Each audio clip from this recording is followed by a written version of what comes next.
Supervisor Monica Montgomery Stepp telling a group in Mountain View that help is on the way to keep them from getting evicted. This as crews rush to clear out drains across the county ahead of more rain on the way. Tonight, we have team coverage from cleanup efforts to preparations for the next storm. Our crews are scattered around the county. But we start with our Juliet Varro, who spoke with a family who is now living in a motel. Juliet.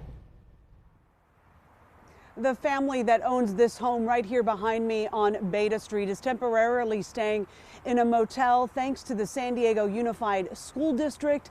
The district has jumped in to help its families living through this crisis. Oh my God. I'm getting pushed away.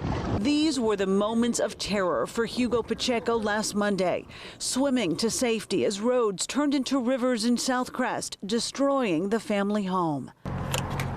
Now, a cramped room at Motel 6 in Chula Vista offers some respite. 2 beds, warm blankets, 1 bathroom. This is my bed. I sleep here. My parents sleep here. For the time being, for Hugo and Hugo's mom and dad, it'll do. I just see a random place that I got put in because I lost my home. It's definitely been hard, not having a place to call home.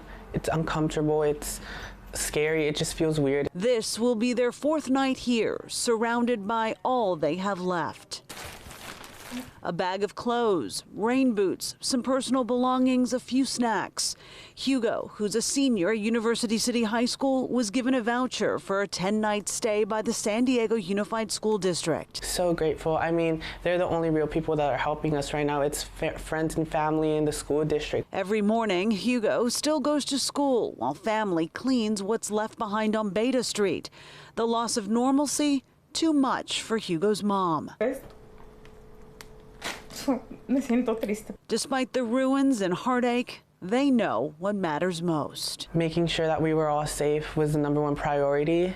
And at the end of the day, all the materialistic things didn't matter because we were all okay.